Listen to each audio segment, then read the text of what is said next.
بسم اللہ الرحمن الرحیم۔ ورلڈ ایکسپلورر دیکھنے والے پیارے دوستو، السلام علیکم، کیسے ہیں آپ؟ آج ہم سیر کریں گے دنیا کے خوبصورت، جدید ترین، منفرد اور دلچسپ حقائق رکھنے والے ملک کی۔ یہ ملک جتنا چھوٹا ہے اتنا زیادہ امیر ہے۔ فی کس آمدن کے حساب سے یہ ملک USA سے بھی آگے ہے اور پوری دنیا میں پہلے نمبر پر ہے۔ تو آج ہم سیر کریں گے دنیا کے چھوٹے سے امیر ترین مسلم ملک قطر کی۔ میری پوری کوشش ہے کہ آج ان تمام حقائق سے پردہ اٹھایا جائے جس سے آپ پہلے ناواقف ہیں۔ سفر کا باقاعدہ آغاز کرنے سے پہلے ایک بات ذہن نشین کر لیں کہ ورلڈ ایکسپلورر ویوز لینے کی خاطر کبھی بھی غلط معلومات اور فحاشی سے بھرپور مواد کو اپنی ڈاکومنٹری کا حصہ نہیں بناتا، بلکہ مکمل تحقیقات اور بھرپور محنت کے بعد آپ کے لیے حقیقت پر مبنی رہنمائی اور معلومات سے بھرپور ڈاکومنٹری بناتا ہے، جس کی حوصلہ افزائی کے لیے ویڈیو کو لائک، شیئر اور چینل کو ضرور سبسکرائب کریں۔ یہ آپ کا پیار ہوتا ہے جس کے ہم ہمیشہ منتظر ہوتے ہیں۔ قطر مغربی ایشیا کا ایک مسلم ملک ہے جو جزیرہ نمائے قطر میں واقع ہے۔ اس کی زمینی سرحد خلیج فارس، خلیج بحرین سے ملتی ہے۔ خلیج فارس قطر کو بحرین سے الگ کرتا ہے۔ قطر دنیا کا تیسرا گیس کے ثابت شدہ ذخائر والا ملک ہے۔ قطر دنیا کا امیر ترین ملک ہے۔ قطر کا دارالحکومت دوحہ ہے اور سب سے بڑا شہر بھی دوحہ ہے۔ قطر میں آل ثانی کی حکومت ہے اور اس کے موجودہ حکمران محمد بن ثانی ال ثانی ہیں۔ آل ثانی نے 1868 عیسوی میں برطانیہ سے آزادی حاصل کی اور اسے آزاد ریاست کا درجہ دیا۔ 20ویں صدی میں سلطنت عثمانیہ کے بعد قطر سلطنت برطانیہ کا حصہ بنا اور 1971 عیسوی میں آزادی حاصل کی۔ 2003 عیسوی میں آئین قطر کو 98% کی اکثریت کے ساتھ منظوری ملی۔ 21ویں صدی میں عرب دنیا کی اہم طاقت بن کر ابھرا۔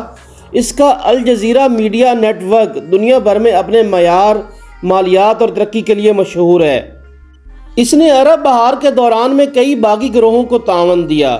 یہاں آل ثانی خاندان کی بادشاہت ہے۔ تقریباً تمام اختیارات امیر کے پاس ہوتے ہیں جو ملک کا سربراہ ہے۔ قطری قانون سیاسی جماعتوں کے قیام کی اجازت نہیں دیتا، نہ ہی کوئی ایسی تنظیم موجود ہے جس کا کام شہری حقوق یا حکومتی معلومات کے متعلق ہو۔ قطر اپنا سالانہ بجٹ منظر عام پر نہیں آنے دیتا۔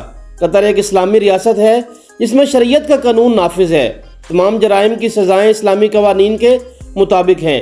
قطر کی فوج میں تقریباً 11,800 فوجی شامل ہیں، جس میں بری، بحری اور ہوائی فوج شامل ہے۔ قومی زبان عربی ہے جبکہ انگریزی سب سے زیادہ سمجھی جانے والی زبان ہے۔ اس کے علاوہ ہندی، تامل، اردو، بھاس، ملایو، نیپالی اور بنگالی بھی بڑی تعداد میں بولی جاتی ہیں۔ اسلام قطر کا سب سے بڑا مذہب ہے جس کی تقریباً 70% آبادی ہے۔ قطر میں مقیم غیر ملکیوں کی بڑی تعداد کی وجہ سے ہندوؤں، عیسائیوں اور بدھ مت کے ماننے والوں کی کافی تعداد موجود ہے۔ قطر کی نصف سے زیادہ آبادی غیر ملکی ہے۔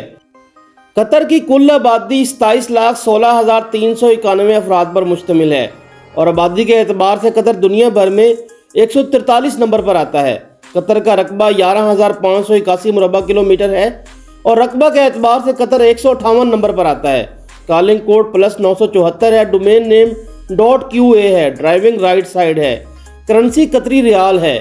ایک قطری ریال پاکستانی 76.70 روپیوں اور انڈین 22.70 روپیوں کے برابر بنتا ہے۔ قومی کھیل فٹ بال ہے۔ قومی جانور عربی اوریکس ہے۔ قطر کی قومی ڈش ماچ بوس ہے۔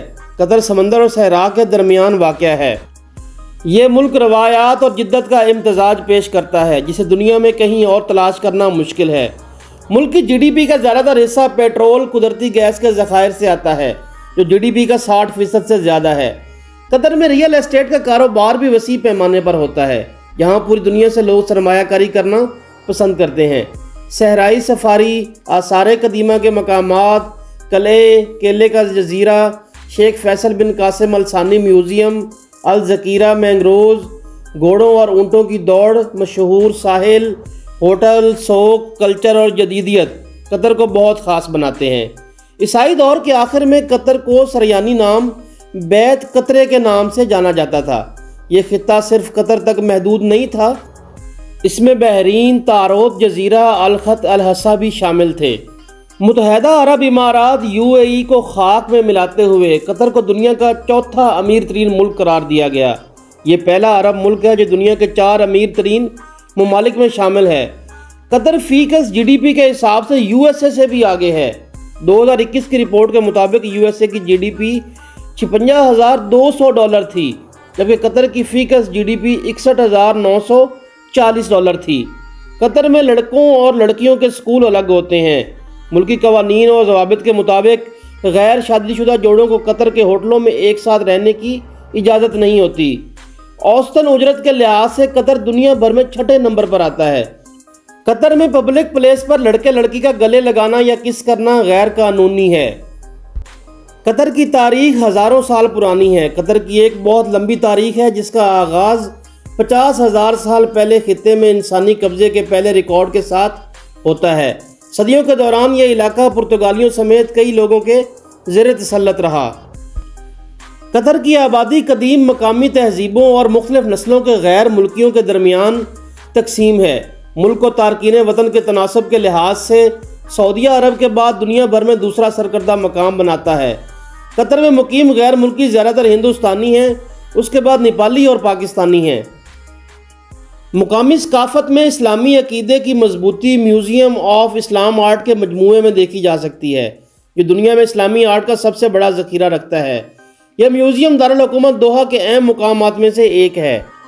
कतर एयरवेज़ दुनिया की बेहतरीन और कतर की कौमी एयरलाइन है। ये एयरलाइन एक पुरतईश सफरी सहूलियात पेश करती है। कतर फीफा वर्ल्ड कप की मेज़बानी करने वाला पहला अरब मुल्क है, बल्कि इसकी मेज़बानी करने वाला अब तक का सबसे छोटा मुल्क और सर्दियों के मौसम में इसे रखने वाला वाहिद मुल्क है। जब आप दोहा पहुंचते हैं तो आपको हमाद इंटरनेशनल एयरपोर्ट के मेन टर्मिनल में एक बहुत बड़ा टेडी बियर नज़र आता है। सियाह इस फ़न की तारीफ़ करते हैं। इस फ़न पारे की औसत कीमत 6.8 मिलियन अमरीकी डॉलर है और इसका वज़न तकरीबन 20 टन है। कतर को दुनिया का महफूज तरीन मुल्क करार दिया गया है। कतर के लिए 2020 में तीसरी मरतबा आलमी सतह पर महफूज तरीन मुल्क करार पाना एजाज़ की बात है। नमाज जुमा के औकात में तमाम कारोबारी सरगर्मियाँ बंद होती हैं। कतर में एयरपोर्ट्स, मॉल्स, रेस्टोरेंट्स, पार्क्स और दीगर तफरीह मुकामात पर फ्री 5G वाईफाई मौजूद है। मुल्क में इस्लामी त्यौहारों के लिए बहुत एहतराम और प्यार है। तमाम तफरीह मुकामात पर सिगरेट नोशी पर पाबंदी है। खिलाफ वर्जी करने वाले को 1,000 से लेकर 3,000 के दरमियान जुर्माना अदा करना पड़ता है। कतर शदीद गर्म मुल्क है। कतर दुनिया का दूसरा हमवार मुल्क है। शायद ये आपके इल्म में नहीं है, ये दुनिया का दूसरा हमवार फ्लैट मुल्क है। इसका सबसे बुलंद मुकाम सिर्फ 338 फुट बुलंद है। अल-खोर जजीरा कतर के सबसे खूबसूरत मकामात में से एक है। ये इलाका दुनिया में सबसे पहले जामनी रंग की शेलफिश डाई बनाने वाला था, इसलिए इसे पर्पल आइलैंड भी कहा जाता है। हुरुल अदीद इन वाहिद मकामात में से एक है जहाँ समंदर सहरा से मिलता है। कतर में ख़वातीन की समाजी इक़दार सऊदी अरब की निस्बत ज़्यादा आज़ाद ख्याल हैं और वहाँ जिनसी अलहदगी कम है। ख़वातीन को आम तौर पर कभी भी समाजी तकरीबात में नहीं लाया जाता। जब मगरबी तर्ज के फंक्शन या रिश्तेदारों के फंक्शन हो तब ख़वातीन को भी लाया जाता है।